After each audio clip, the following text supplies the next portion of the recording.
Buenas tardes a todos, gracias a los que están aguantando esta hora acá, gracias a los organizadores, al CIDE SUMSA por invitarme. Es un honor para mí estar acá y compartir los resultados de investigación con todos ustedes. Gracias a los ponentes de recién que tuvieron que correr y nos dejaron con muchas cosas interesantes por charlar, por hacer un lugarcito para esta presentación. Bueno, voy a intentar hacer la presentación, no más, voy a intentarlo, de media hora para que no se tarde para todos y para dejar un espacio para preguntas, ¿sí? Así lo podemos discutir después. La intención un poco de la presentación va a ser usar como caso de estudio a Buenos Aires o al área metropolitana de Buenos Aires en Argentina, pero para discutir algunas problemáticas más regionales, ¿sí? Que me parece que son parte de las que estuvieron discutiendo estos 2 días en todas las ponencias que estuvimos escuchando. Entonces el título es Crecimiento urbano y desigualdades hídricas en América Latina, el caso de Buenos Aires. Como siempre, después, bueno, lo que voy a hacer no va a ser tan seguido del título, me voy a alejar un poquito, pero voy a tratar de hacer un poco de foco sobre el crecimiento urbano.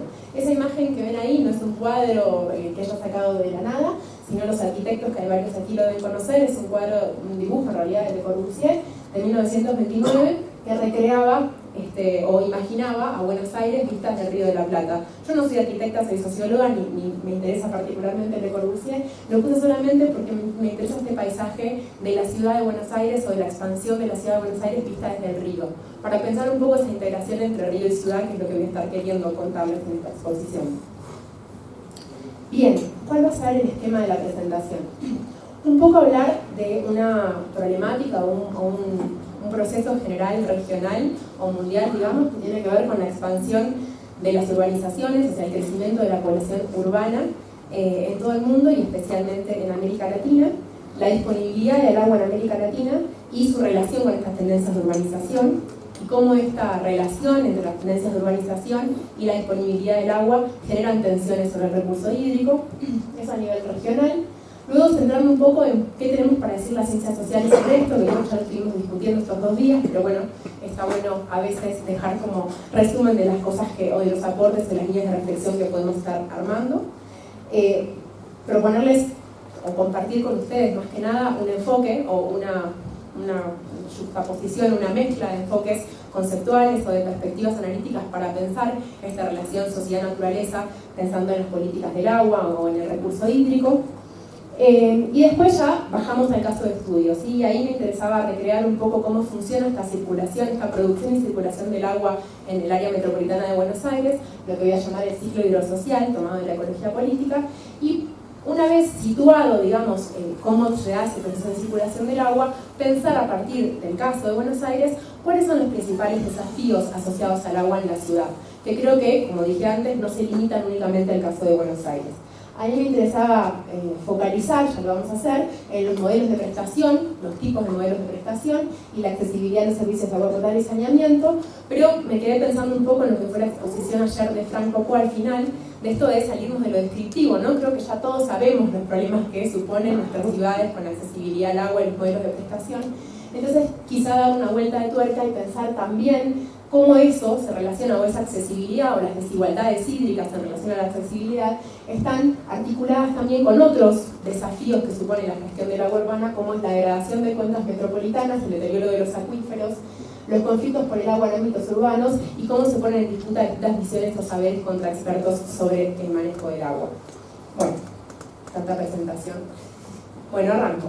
Entonces, esa primera parte más regional sobre por qué es importante que estemos armando un seminario que hable sobre los desafíos del agua, o por qué es importante que estemos todos pensando sobre Bolivia, Argentina, o Perú, ¿no? y otros países de la región. Básicamente porque, como todos sabemos, la región concentra gran parte de los recursos hídricos mundiales, digamos. Perdón, si se ve ahí. Básicamente un tercio de los recursos hídricos mundiales están concentrados en América Latina y el Caribe, y eso hace que la disponibilidad media de agua alcance aproximadamente, estos son algunos datos que tiro simplemente para hablar, 22.000 metros cúbicos por habitante por año, mientras que a nivel mundial dicho valor es aproximadamente de 6.000. Eso quiere decir que la región cuenta con muchísima disponibilidad de agua comparativamente con otras zonas del mundo. No obstante, como todos sabemos, no se trata de la disponibilidad, sino de cómo está distribuido ese recurso, ¿no? En el territorio. Entonces, su distribución podemos decir que no es homogénea a lo largo de todo el territorio de América Latina y el Caribe. Y así vemos que 36% de la superficie de la región corresponde a zonas áridas y muchas con situación de escasez hídrica, ¿sí? Ahora, del agua disponible, o sea, de la que sí podemos hacer uso, no toda la podemos usar todos, eso también lo sabemos todos, ¿no? Hay una disputa fuerte, una tensión fuerte por distintos usos del agua. Ahí hay un gráfico de CEPAL del 2018 donde muestra un poco cómo es la distribución actual de los usos del agua. Lo que van a ver en ese color azul, genial, no se ve nada. Bueno, bien. Lo importante que se ve es el verde, que es el de uso doméstico del 19%. Después está el uso de la agricultura, que es el de riego, que es el principal en nuestra región. Y después están también los usos industriales, ¿sí? Entonces, lo que me interesaba ver es cómo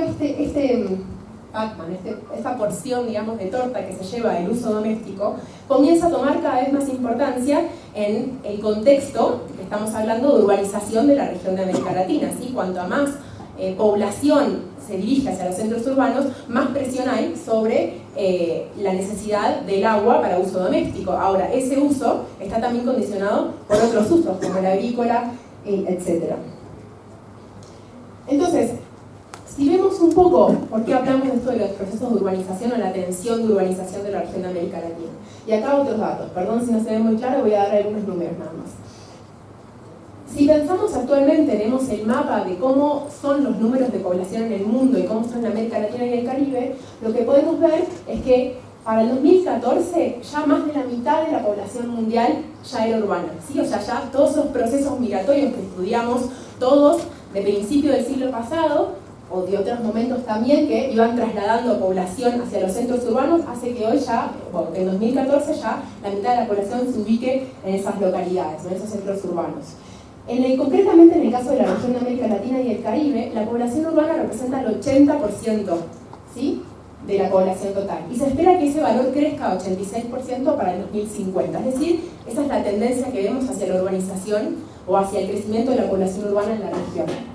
También podemos ver que la mitad de la población urbana vive en ciudades de menos de 500.000 habitantes. Es decir, que no toda esa población urbana, ese valor de población urbana que vemos que comienza a crecer, se concentra en las grandes ciudades provistas, o vamos a ponerlo todo entre comillas, pero de los servicios públicos básicos, sino que también hay una presión fuerte sobre las ciudades intermedias, o sobre ciudades no super mega ciudades o metrópolis como estábamos acostumbrados a conocer.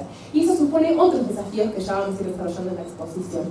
Ahí les voy a leer, yo tampoco veo muy bien, pero más o menos para que se sitúen, esto es América Latina y el Caribe, los datos para el 2014, 495.857 de población urbana, para el 2050, 673.631, es decir, esa es la oscilación en porcentaje del 80 al 86% que se espera que sea la población urbana en la región.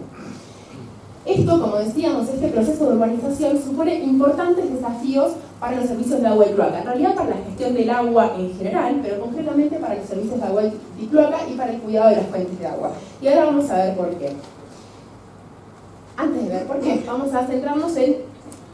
Ese es el escenario, ¿no? Entonces, acabo de decir del crecimiento urbano y de la presión sobre las fuentes de agua, sería el escenario en el que nos encontramos todos. Ahora, esto se puede abordar desde muchas disciplinas y podemos ver muchos estudios que lo abordan de manera diferente. La pregunta es, ¿qué tenemos para decir? O al menos mi justificación de por qué estoy acá y por qué está una socióloga acá es, ¿qué tienen para decir las ciencias sociales sobre esto? ¿Sí? O sea, ¿por qué podemos problematizar nosotros sobre este fenómeno?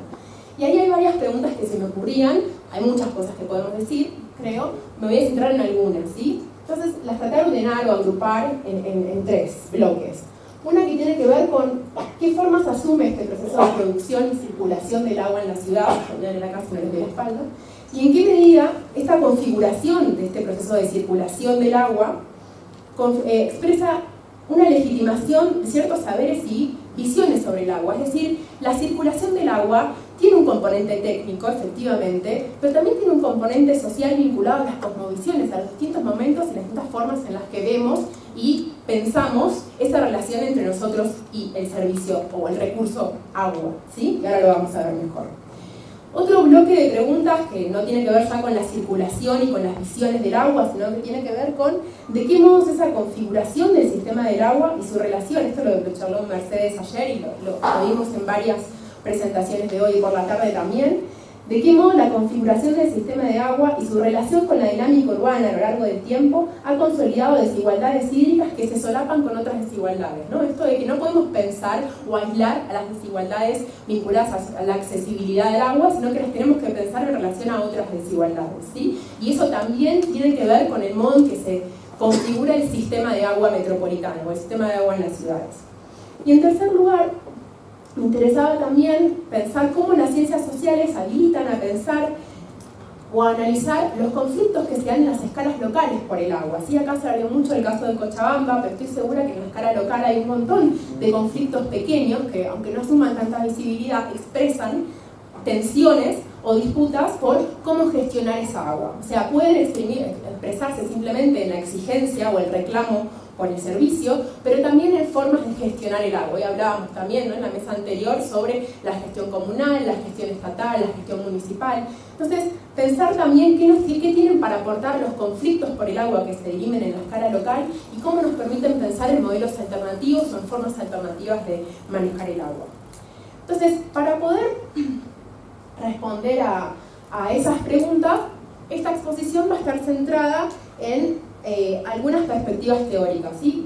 Voy a pasar muy por arriba esto porque no es una clase, sino como una charla, pero contarles un poco en qué me baso para entender un poco de dónde salen mis argumentos.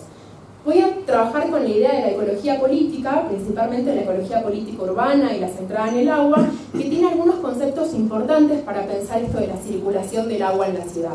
Principalmente, no está muy chiquita la letra, ni se disculpen en leerlo, después se los paso si quieren, pero la idea de la noción del ciclo hidrosocial, sí, que discute un poco esta idea de lo meramente hidrológico del ciclo del agua, y sobre todo para pensar en las ciudades, cómo esa agua dejó de ser algo meramente natural para convertirse en algo codeterminado, ¿no? En algo que producimos nosotros y nos interpela absolutamente. Entonces, ¿cómo ese ciclo hidrológico que estudiábamos en las escuelas vinculadas a la nube, al agua, al escurrimiento, se complejiza, ¿sí?, a través de todas las obras de infraestructura, las obras hidráulicas que nosotros ponemos en la ciudad para que cada uno de los hogares pueda tener agua? Para eso vamos a usar la noción de ciclo hidrosocial.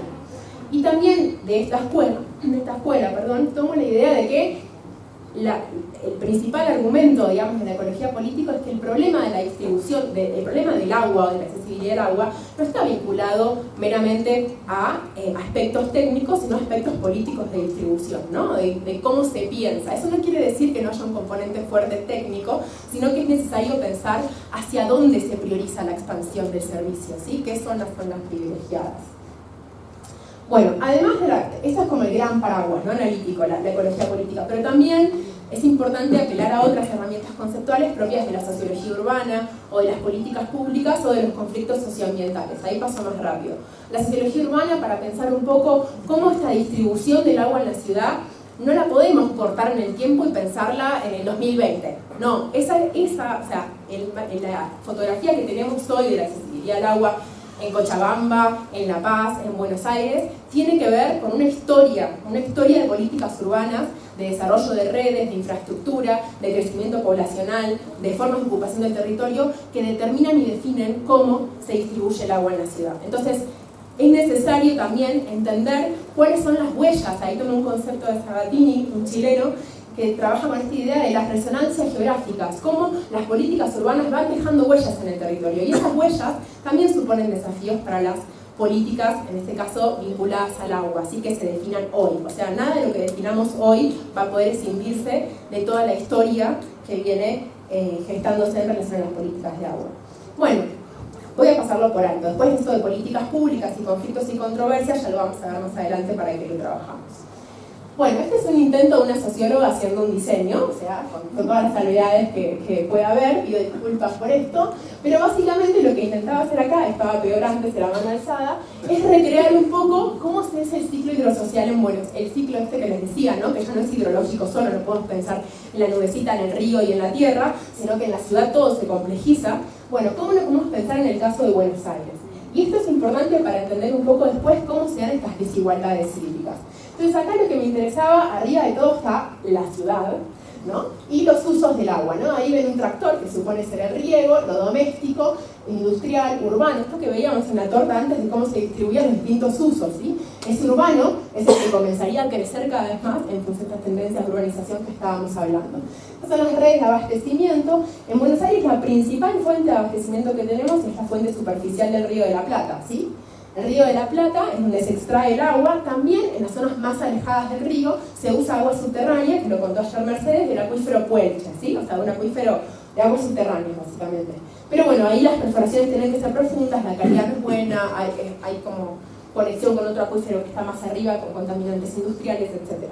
Entonces, principalmente el Río de la Plata. Del Río de la Plata se arman grandes plantas potabilizadoras que llevan el agua hacia toda la ciudad y el área metropolitana. Esto no lo repito, muchos de ustedes estuvieron ayer, el área metropolitana es la ciudad de Buenos Aires y 24 municipios colindantes, ¿sí? Eso conforma un territorio bastante extenso donde viven más o menos 12 o 13 millones de personas. Entonces, en ese territorio la principal fuente de agua, Río de la Plata. El Río de la Plata lleva, digamos, a través de plantas de potabilización, el abastecimiento a la zona urbana, también a la zona industrial, y toda esa agua, digamos, luego es llevada, bueno, no toda, ahora vamos a ver por qué, pero la que tiene redes de desagües es llevada a plantas de tratamiento que vuelcan o bien en las cuencas metropolitanas, que también contó ayer Mercedes, la cuenca Matanza-Riachuelo, la principal, somos famosos nosotros porque tenemos una de las cuencas más contaminadas del mundo, es la cuenca Matanza-Riachuelo, donde vuelca gran parte de los efluentes domiciliarios y gran parte de los efluentes de los que no tienen redes, ¿no? O sea que por tributarios, por zanjas, llegan hacia el río y también lo contaminan. Entonces, todo lo que el agua, los efluentes domiciliarios, es lo que hablaba en la presentación pasada Marcelo, va o hacia cuencas metropolitanas, que tienen baja pendiente, poco caudal, y que generan gran contaminación en las aguas, y a todas las napas, ya lo vamos a ver, o bien al Río de la Plata. O sea, volvemos, ¿no? El círculo cierra, de donde tomamos el agua. O sea, gran parte de los efluentes domiciliarios vuelcan con una planta de pretratamiento ahora, que fue muy conocida en estos años, que básicamente es un sistema de rejas, los ingenieros acá deben saber más que yo, que separa líquidos y sólidos y va de vuelta al Río de la Plata, de donde extraemos el agua, ¿sí? Esta es la forma medio circular en la que se produce y circula el agua en Buenos Aires. Ahora, como esta idea de pensar en la noción de ciclo hidrosocial supone entender que, como les decía, que no es solamente ver el mapa actual, ¿no? Ese planito de cómo funciona. Ese sistema fue conformado durante décadas y décadas y hasta siglos, diría yo, ¿no? Y eso está atravesado por historias y formas de pensar cómo se debe prestar el servicio de agua, cómo se debe manejar el agua, ¿sí? No está escindido de las cosmovisiones, de las ideas que tenemos sobre el manejo del agua. Y acá me interesa meterme con algo que ya salió varias veces en estas presentaciones de estos 2 días, que tiene que ver con lo que, bueno, algunos autores llaman el modelo de ingeniería heroica, ¿no? O de la misión ingenieril, ¿no? Como esta idea que nosotros arrastramos desde el inicio de nuestro sistema de servicio de redes, que se dio en 1912, es el inicio con la gran empresa estatal que tuvimos, que es Obras Sanitarias de la Nación, que tenía las ideas higienistas y sanitaristas de empezar a generar un sistema de redes que abastezca a toda la ciudad de Buenos Aires y comience a prestar servicio en el área metropolitana. En los orígenes de este sistema de redes estaba muy presente esta idea sanitarista que también salió ayer, vinculada al acceso a la ciudadanía, vinculada a dar agua es dar acceso, es hacer ciudadano, ¿sí? Dar agua tiene que ser agua abundante y barata, ¿sí? Porque esa es la forma de integrarse, digamos, a la sociedad. Ese modelo, vinculado a el modelo social del agua, le llamamos nosotros, primó durante gran parte del siglo pasado, pero comenzó a entrar en declive hacia mediados del siglo, un poco antes, frente a la expansión, al crecimiento urbano que tuvimos producto de las migraciones, ¿sí? Entonces, ¿qué empezó a pasar ahí? Bueno, empezó a pasar, esto de lo que estoy contando es un cuentito, digo, ya todos deben saber, no es muy distinto a lo que pasa en gran parte de las ciudades de la región, ¿sí? O quizás sí, el cómo empezó el servicio, ¿sí? Pero esta idea de que la ciudad empezó a crecer, de que la red nunca llegó a alcanzar la expansión urbana y que entonces la red quedó retrasada y que entonces se replanteaban los modelos de gestión y que entonces es bueno el modelo de gestión pública, es eficiente, es necesario repensarlo, ¿no? Nosotros tuvimos todas esas discusiones durante el siglo pasado.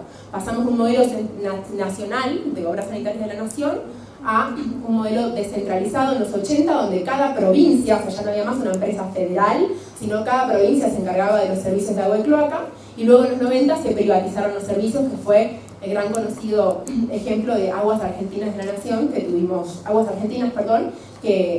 durante la década de los 90, el servicio privatizado de agua en Buenos Aires. Tampoco voy a entrar en los efectos de la privatización, que fueron parecidos a los de otras regiones, ¿no? Quiero llegar a que en el 2006 se decidió la reestatización del servicio, es decir, se rescindió el contrato con la empresa privada y se creó una empresa estatal, ¿sí? 90% de capitales estatales y acciones estatales y 10% de los trabajadores. Sigue siendo una sociedad anónima, ¿sí? O sea, sigue funcionando bajo el régimen, digamos, de empresa, de sociedad anónima, pero es de capitales estatales. ¿Cuál es el escenario con el que se encuentra esa empresa? Bueno, básicamente el 76% de cobertura de agua y 57% de cobertura de cloacas, ¿sí?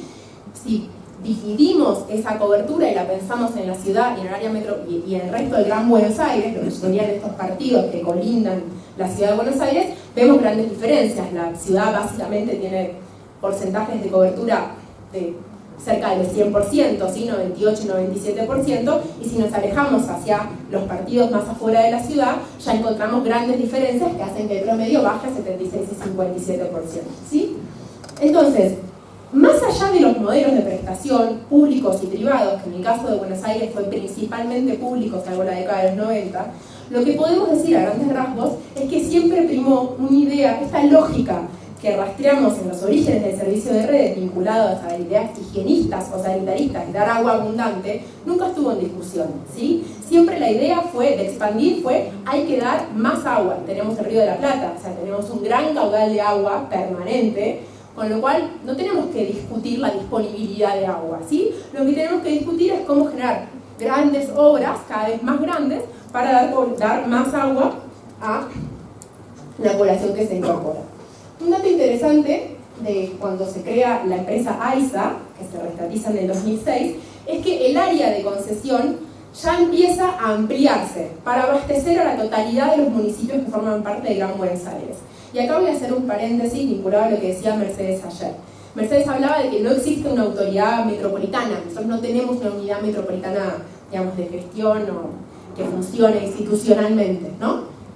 Yo quiero acá meter un bocadillo, AISA funciona mucho como eso, digamos. La discusión siempre era que tenemos una unidad que se consolida el AMBA, aunque no sea una unidad formal, digamos, que es Ciudad de Buenos Aires y 24 partidos, pero siempre estaba dividida la prestación del servicio en algunos municipios que le correspondían a AISA, esta empresa estatal, y otros partidos que le correspondían a una empresa provincial, de menor capacidad económica y técnica e institucional. Entonces siempre una discusión como esto es una unidad geográfica, aunque no formalizada, y hay muchas diferencias en la calidad del servicio. Entonces lo que decidió hacer AISA cuando se crea, en realidad no cuando se crea, sino en el 2015, mucho más reciente, es terminar de abarcar a todo el área metropolitana, ¿sí? O sea, ampliar su área de concesión hacia toda la Gran Buenos Aires. Ahora, ya habiendo pasado revista de esto muy aburrido que es cómo funciona el ciclo del agua en Buenos Aires, que, insisto, no es muy distinto a sus casos, lo que me interesa es mostrar cuáles son los desafíos que se presentan, ¿sí? En función de cómo funciona ese ciclo del agua en Buenos Aires, qué problemas aparecen y cómo podemos pensar líneas comunes con otras regiones. Estos mapitas son tomados del censo del 2010, son georreferenciados por Radio Censal y buscan como pensar un poco esa idea de la accesibilidad del servicio, agua y cloacas, tratando de corrernos un poco y pensarlos en relación a otras variables demográficas importantes. Para eso, la típica pobreza, que nosotros lo tomamos como hacinamiento crítico en este caso, no como NBI, porque el NBI incluye dentro de su indicador a agua potable, entonces repetíamos el dato, entonces tomamos acá hacinamiento crítico tomado de Torres, de alguien que ya había justificado que estaba bien hacerlo. Y además de compararlo con pobreza, para ver cómo hay una correlación medio directa, eso lo sabemos todos, ¿no? Entre falta de accesibilidad y pobreza, lo que me parece interesante, aunque hoy también ya se discutió, así que no es muy novedoso, es ver acá la densidad, ¿sí? ¿Hacia dónde va la densidad? Estos datos son el mapita, digamos, de este lado es 2001 y este es 2010, que lamentablemente estamos más atrasados que ustedes con los censos, porque el último dato es 2010. Pero entonces lo que podemos ver es que las zonas que más crecen, o sea, no solamente las zonas donde más se concentra pobreza, las zonas donde más faltan cloacas, que eso es es claro que es hacia la periferia, ¿no? Hacia cuando nos alejamos, esta es la ciudad, y cuando nos vamos alejando, ¿no? Va desapareciendo ese manchón oscuro que es cobertura, esto es de cloaca, esto es de agua, esto de pobreza, ven que es a la inversa, ¿no? Nos alejamos y empieza a crecer la pobreza, empiezan a crecer los manchones fuertes de hacinamiento crítico. Ahora, ¿qué pasa con la densidad? La densidad es cierto que acá está bastante consolidada, la zona central, pero lo que empieza a pasar, si comparamos el 2001 y el 2010, no sé si se ve mucho en el gráfico, pero les prometo que es así, es que lo que más crece, o sea, hacia donde más se densifica, es en las zonas más periféricas, que es lo que hablábamos un poco antes. Y eso sí supone reales desafíos para pensar en qué medida podemos seguir pensando con los modelos centralizados de redes, ¿sí? Entonces, estos mapas me servían para mostrarles un poco eso. Pero vamos a complejizarlo un poco más. En el último tiempo en Buenos Aires, quiero ver, no quiero ir demasiado, bien. En el último tiempo en Buenos Aires, frente a esta situación de que empezaban a ser muy reclamada la accesibilidad a servicios básicos en zonas cada vez más alejadas del centro, empezaron a desarrollarse diferentes formas de llegar a esos barrios. En el mientras tanto, ¿no? Mientras pensamos en las grandes redes, AISA no deja de pensar en un plan director, en grandes obras troncales, en esperar obras troncales para poder llegar hacia las zonas más alejadas, pero en el mientras tanto algo hay que hacer, ¿no? Entonces, ¿qué es eso algo? Digamos, ¿quiénes son los que se hacen cargo de ese algo, si no es la empresa? Bueno, las autoridades municipales, los municipios en muchos casos, o también la empresa, con esto que, bueno, Sara, vos lo trabajaste, como hago más trabajo, coloca más trabajo, con proyectos puntuales de trabajo con cooperativas, pero muy distinto a lo que pasa por aquí, o sea, sería la empresa llevando modelos descentralizados de provisión de redes hacia barrios periféricos. Pero ahí lo que me parece interesante es discutir que hay que correr solamente el eje de pensar la accesibilidad, como que el dato de cobertura es lo que nos garantiza a nosotros una accesibilidad a servicio. En realidad, lo que tenemos que pensar es la calidad de esos servicios. Las experiencias de muchos de estos barrios a donde llegaron con formas alternativas a la red, ¿sí? Sea por prestación municipal, por ejemplo, esa universidad en la que contó Patricia que yo trabajo, que es José C. Paz, es un municipio, es una universidad nacional en un municipio bastante pobre del conurbano, de la zona oeste del conurbano de Buenos Aires. En ese municipio hay muchos barrios federales de vivienda, barrios que se consolidaron para reubicar, ¿no? Asentamientos, lo que nosotros llamamos villas, de población de otras zonas, hacia esos lugares. Y en esos casos, como la red estaba muy lejos de llegar a esos lugares, quien tomó la posta, le decimos nosotros, la tarea de llevar los servicios de redes a esos barrios, aunque estaban conformándose, fueron las autoridades municipales. Armando redes, básicamente en la zona oeste, el río de la Plata queda muy lejos, entonces la fuente es fuente subterránea, ¿sí? El acuífero. Hace una perforación y arma una red de distribución local para estos barrios. Y una planta de tratamiento que vuelca a un río, que no funciona, pero que debería funcionar, volcar al río los efluentes domiciliarios de esos barrios. Pero ¿qué pasa en estos barrios, si uno lo analiza? Y lo que pasa es que esa red de servicios genera muchos más problemas que soluciones. Porque si bien es cierto que permite el acceso al agua, o sea, si uno mide José C. Paz, mide esos hogares dicen que tienen conexión de red por agua dentro de la vivienda, es cierto. Ahora, la calidad de esa agua supone mayores vulnerabilidades para esa población. Y acá no me quiero poner en la mala de la película, porque en realidad imagino que ser el intendente de ese municipio es muy complicado, ¿no? O ser la empresa de agua es muy complicado. Pero esto es algo que tenemos que pensar todos, que no tenemos la urgencia de la gestión. Es, ¿qué hacemos para garantizar que esos servicios puedan tener calidad? Porque lo que termina pasando en estos barrios es que, como las cloacas no funcionan, desbordan permanentemente, ¿sí? Entonces eso genera mayores contagios o potencialidades de enfermedades hídricas para la población. El agua que sale de la canilla es turbia, tiene baja presión, por lo cual en general puede atentar con entrar microorganismos a esa agua. Entonces los vecinos no la toman, entonces se ven obligados a consumir agua embotellada, agua envasada. Entonces ahí lo que vemos es que el dato de cobertura en realidad no nos dice mucho, nos dice algo, pero tenemos que pensar en cuál es la calidad de esos servicios. Otro problema que tenemos, y acá ya voy terminando para no hacerlo demasiado largo, dijimos entonces, esta idea para ir repasando, ¿no? La presión que genera la expansión urbana hacia la periferia, por un lado. esa periferia, los modelos alternativos y la discusión por la calidad, ¿no? ¿Qué hacemos con la calidad del agua que damos en esos servicios? Y en tercer lugar, otro desafío que se le presenta al agua urbana en el caso de Buenos Aires es la incipiente tensión, esto que hablaba un poco Frank ayer a la noche, pero desde un ángulo distinto, de la dimensión ambiental en las políticas vinculadas al sector de agua y saneamiento. Como contaba Mercedes ayer en nuestra exposición, nosotros, en paralelo a que se crea esta empresa de agua y saneamiento, se crea una autoridad de cuenca muy importante en la región, a través de la judicialización de un caso. No voy a ampliar nada de todo esto, es mucha información, pero básicamente se crea un organismo de cuenca, que ayer algunos festejaban como, bueno, qué bueno que tengan un organismo de cuenca, pero Mercedes advertía, ojo, que la capacidad institucional que tiene este organismo es limitada, ¿no? Ahora, a mí lo que me interesaba ver era qué suponía la existencia de este organismo de cuenca para la empresa de agua y saneamiento. Y ahí me pareció interesante estudiar como las discusiones técnicas que se daban entre estos dos organismos. AISA, como yo les decía, es la empresa de agua, es el organismo metropolitano, ¿sí? Es quien definía en su momento, quien definía para dónde iba la expansión territorial. Eso en un punto se vio superado, pero es un organismo con mucha fuerza y mucha capacidad económica y política, como les dije, es nacional, en el territorio.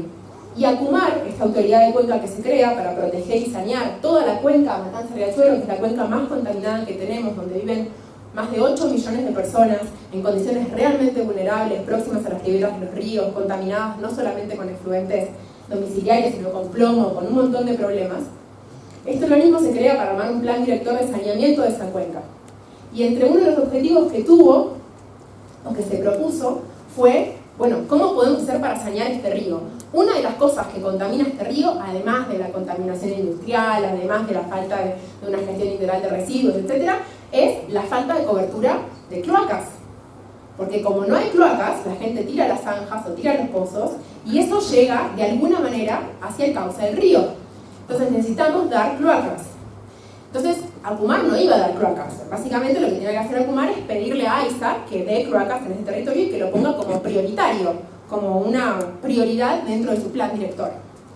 Y ahí se armó una tensión interesante entre ambos actores, que no me interesa, es como un chisme, digamos, de estos dos actores, pero lo interesante ahí es que esa discusión sobre qué política debería implementarse en ese territorio para dar cobertura a esa población y para ende, para dejar de contaminar el río, implicó visibilizar dos miradas muy distintas sobre el agua. Una mirada que estaba pensando el recurso, esto que hablábamos en la mesa de allá, sobre miremos el acuífero, miremos la cuenca, miremos el recurso hídrico, y otra que era, no, nosotros tenemos que dar cobertura, lo importante es el saneamiento, que es obvio que es importante el saneamiento, ¿no? Generar cobertura, pero generar cobertura ¿a costa de qué? Acá hay que generar mucha agua con grandes obras. Tenemos el mayor préstamo con el Banco Mundial para este sistema Riachuelo, está 1.200 millones de dólares, que ya van 3 gestiones de gobiernos de distinto color político que no se termina, es una obra que los ingenieros siguen discutiendo qué sentido tiene, pero básicamente responde a que nuestro sistema de cloacas está colapsado. Así como estamos, no podemos dar más cobertura. O sea, podemos extender las redes finas, pero no hay forma de que eso entre en este gran sistema. Para que esto entre dentro de este gran sistema, para AISA, hay que hacer estas grandes obras. Insisto, yo no soy ingeniera, soy socióloga y no voy a discutir el componente técnico del sistema Riachuelo. Lo que digo es que ahí lo que se vio claramente es el predominio de una lógica de seguir generando mayor, ¿no?, cobertura de agua, mayor cloaca, sin importar a dónde va, cómo se va a tratar esos efluentes, cuáles van a ser esas aguas. Entonces acá el desafío es más complejo de lo que planteo, porque no se trata de decir, no, entonces ACUMAR tenía razón, hay que mirar el río. ACUMAR, digo, es muy complejo porque está la demanda inmediata, está la necesidad real de la población y los datos que no los tenemos como ustedes, pero los datos de salud que muestran efectivamente la cantidad de enfermedades que serían evitables si tuviéramos condiciones salubres básicas vinculadas al agua potable y al saneamiento. Pero, por otro lado, ¿cómo hacemos, pensando que este recurso va a ser infinito permanentemente? Entonces ahí, en esa discusión entre AISA y ACUMAR, se dio una tensión fuerte por los nuevos preceptos que tiene que empezar a incluir AISA, la empresa sectorial, vinculado a lo ambiental, que en esta disputa no lo logró. Al final va a seguir tirando al riachuelo, pero bueno, va a tirar con menos contaminación, mejora la tecnología de las plantas depuradoras, y sigue esta obra que no sabemos cuándo va a terminar. en el medio de estas grandes obras, que además del problema de la sustentabilidad, tiene el problema de los plazos y las temporalidades. Supone plazos que son inciertos, ¿sí? Pueden ser 10 años, 15 años, hasta ahora vienen siendo ya 8 años de gestión. En el medio, ¿qué pasa en las escalas locales? ¿Qué pasa en los territorios con la necesidad inmediata de la falta de agua, de la mayor cantidad? Nosotros, cada región tiene sus propios efectos de cambio climático, entonces sí, pero nosotros en Buenos Aires, el principal efecto que tenemos es mayores precipitaciones, a mayor intensidad de precipitaciones, en menos tiempo, lluvias más intensas, mayor cantidad de agua, con suelos con poca capacidad de absorción. Y por otro lado, el ingreso de los ríos, las sudestadas, lo llamamos nosotros, el efecto del ingreso del río de la Plata por la costa. Esos dos fenómenos, el agua por el río y el agua por el cielo, generan mayores situaciones de inundación. Imaginémonos eso en un territorio donde entró mucha agua, porque las redes de agua se han expandido más que las cloacas, pero no hay cloacas. ¿Qué quiero decir? Las napas freáticas en gran parte del territorio de la metropolitana están muy altas, están casi a ras del piso. Entonces llueve un poco y llueven los pozos ciegos. Entonces eso incrementa más la posibilidad de contraer enfermedades hídricas. Entonces ahí también es interesante por qué traía esto de pensar las cosmovisiones, no es que la socióloga que me pone las visiones sobre el agua, esta idea de llevar el agua como prioridad, pero ¿cuál sería la palabra? No teniendo tanta atención sobre el saneamiento, sobre las cloacas, tiene grandes problemas en las ciudades como las nuestras. Y eso es una de las cosas que podemos ver. Y lo interesante de este último punto, y ahora sí termino, es cómo en esta escala local comienzan a aparecer conflictos territoriales, conflictos locales, en los que en muchos casos, no en todos, lamentablemente, no hay tanta organización social, pero en algunos lugares sí la hay, comienza a construirse una visión distinta. No con esto voy a ser idealista de pensar que, en Buenos Aires es muy distinto a lo que estuvimos charlando en estas 2 jornadas aquí en Bolivia. Es muy fuerte la idea de que es el Estado el que tiene que resolver estas cosas. Eso realmente, al menos me hago cargo de lo que estoy diciendo, pero me llamaba mucho la atención la diferencia con Bolivia. Pero al menos hay una intención de disputar cómo se hacen las cosas. Y acá, en algunas experiencias de campo, no voy a entrar porque se hace muy largo, es ver cómo estos actores sociales, estas organizaciones territoriales, que no necesariamente son organizaciones previamente organizadas, son vecinos que se inundan y ven que su pozo ciego sube y que sus chicos se enferman y que hay plomo en el suelo y que se contagian. Entonces, tratar de hilar los problemas, ¿no? Pensar que esto no está todo desconectado, que hay una relación entre la urbanización de los humedales, o sea, pavimento en los humedales que están próximos, la falta de cloacas, las inundaciones, y tratar de armar miradas comunes sobre, bueno, ¿cómo se ordena todo esto, no? E insisto, esto no es en todos los territorios, pero en algunas experiencias que pudimos observar, esto es en el municipio de Lomas, hay algunas organizaciones que empiezan a disputar a la propia empresa AISA, al propio municipio, de cómo tienen que darse las políticas hídricas, ¿sí? Esta idea de, bueno, ¿qué temporalidad estamos manejando? ¿Y qué mirada del recurso estamos pensando? Entonces ahí lo que nos interesa recrear o retomar o visibilizar es un poco cómo estos saberes, que llamamos saberes contra expertos, porque las discusiones de las políticas hídricas están muy enmarañadas en un lenguaje técnico, ¿no? Hidráulico o ingenieril, pero que en realidad los saberes los tienen los propios vecinos en el territorio, sobre qué relación hay entre las cloacas, ¿no?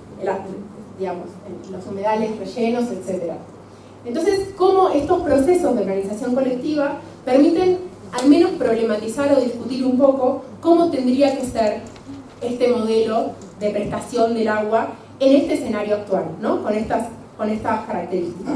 Entonces, lo que ellos plantean en gran parte de los casos es: pensemos modelos descentralizados, pensemos que la propia empresa, por esto no tenemos la capacidad todavía de pensar nosotros mismos, pero pensemos cómo la propia empresa puede pensar formas locales de prestación, que no haya que esperar 50 años o 20 años para que me dé servicio, que se pueda armar una planta modular, que se pueda armar soluciones alternativas. Y esas discusiones, si bien no saldan el problema, al menos permiten discutir y abrir un poco y poner en evidencia cómo también estos discursos técnicos están completamente atravesados por perspectivas políticas de hacia dónde tiene que garantizarse la cobertura, qué áreas son prioritarias y qué áreas no, etc. Entonces, ya para cerrar, porque se me hizo re largo, como esperaba, ¿qué nos permite, más allá de contarles el área metropolitana, la intención realmente era pensar el caso para extrapolarlo a otras zonas de la región, ¿no? Entonces, ¿qué nos permite reflexionar en relación a los desafíos que tiene América Latina o que tienen varios países de la región vinculados al agua? Bueno, acá lo organicé, como buena socióloga, esto de las tipologías es como una cosa medio obsesiva que me agarra, pero pensé en cómo organizar 3 tipos de desafíos vinculados al agua, ¿no? Podemos pensar en unos desafíos socioterritoriales, otros institucionales y otros ambientales o socioambientales. Los socioterritoriales los identifiqué con esto que hablábamos de los mapas, ¿no? Del crecimiento urbano hacia las zonas periféricas sin servicio y cómo eso requiere repensar la vigencia del modelo centralizado de redes, ¿no? Como así también la sustentabilidad y la calidad de modelos descentralizados, es decir, bueno, estas formas que se dieron en las periféricas, ¿qué problemas suponen? ¿Por qué no pueden garantizar un agua de calidad como la que tiene la zona servida? Los desafíos institucionales, estos nuevos organismos con competencia en la gestión del agua en la región, como la CUMAR, este organismo de Cuenca, no necesariamente garantiza mayor institucionalidad del agua, y eso es para que todos pensemos, ¿no? A veces hablábamos con varios colegas de, uy, pero usted tiene una ley de agua, uy, pero usted tiene un organismo de Cuenca. Bueno, eso en sí mismo no garantiza, ¿no? O sea, el problema es la práctica, ¿no? Cómo eso se articula con las prácticas y con, bueno, con las fragmentaciones institucionales, etcétera, ¿no? Entonces ahí repensar un poco la fragmentación de competencias y las capacidades económicas y políticas de cada actor, ¿no? En el caso de Buenos Aires veíamos claramente cómo el que tiene poder ahí es AISA, digamos. El organismo de Cuenca, buenísima, tenemos un plan director, pero el que va a definir qué hacer va a ser la empresa de agua y saneamiento. Y esta empresa de agua y saneamiento se rige por una lógica muy inercial también, ¿no? Como esto, con estos preceptos de no replantearse plantas de potabilización. ¿Para qué cantidad de agua estás pensando? Nosotros les contaba ayer este dato tremendo de los 600 litros por habitante por día que generamos de dotación de agua. Bueno, eso, pero porque se pierden redes, ¿no? Se pierde el mantenimiento, porque no llega. Entonces la discusión es armar más plantas, que nos endeudamos más con el Banco Interamericano de Desarrollo, con el PIB, o pensar, bueno, ¿cuánta agua realmente necesitamos? ¿No? ¿Cuánta se pierde? ¿Cuánta agua realmente llega a los hogares? ¿Qué hacemos con las conexiones intradomiciliarias? ¿No? Esa es una discusión que salió ahí. Entonces, eso en cuanto a lo institucional. Y los desafíos socioambientales, ahí pensaba esto de cómo la falta de cobertura, tanto en redes, en el sentido de que no llegan las redes, o bien que la red llega, pero que el hogar no se puede conectar. Y eso pasa mucho en el caso de las cloacas. En el agua no están, al menos en Buenos Aires, los pozos ciegos de las casas están atrás. Y la red, cuando entra adelante. Esto lo habíamos comentado la vez pasada en Francia. Entonces, si vos no garantizás que el hogar pueda cubrir el gasto que implica romper toda la casa y la pendiente para conectarte a la red de adelante, la gente va a seguir usando pozo ciego. Aunque el mapa de georreferenciado de la empresa te diga, pero yo acá tengo red. Sí, pero la gente no está conectada. Entonces, ¿quién garantiza la conexión? No lo hace la empresa en Buenos Aires, al menos. Es costo del hogar. Entonces, la falta de cobertura, ya sea en redes y conexiones internas, y la dinámica de ocupación del suelo, ¿no? Y cómo esto incrementa condiciones de vulnerabilidad de la población. Las poblaciones asentadas en cuencas, en barrios realmente contaminados, degradados, donde no va a llegar la red formal. A ello se suma, o sea, a estos desafíos ambientales que supone esta relación, se suma el desbalance hídrico, que ya lo comenté, que provoca esta lógica de priorizar la red de agua en detrimento de las cloacas. Entonces, metés mucha agua superficial al continente y no sale por ningún lado. ¿A dónde va? ¿Sí? A las napas. Y eleva las napas, eso que les contaba antes. Y los escenarios, para ser más catastrófico, ¿cómo esto se relaciona con los escenarios de mayores inundaciones, ¿no? Ya sea por estas precipitaciones intensas o por el ingreso de subestadas, esto del río, el ingreso del río de la Plata, que es, ¿no?, el río que queda próximo a nuestra costa, que ingresa al continente, que son básicamente los escenarios que contemplamos en el AMBA frente al cambio climático. Entonces, ¿cómo podemos pensar, ¿no?, un modelo de prestación de servicio y de gestión del recurso que se adecue un poco, que responda a estos desafíos que son particulares, pero también comunes a la región, ¿no?, más allá de las particularidades? Así que bueno, con todo esto, mi ritmo voraginoso de verdad, les agradezco mucho por todo y bueno, quedo abierta a que hablemos del debate.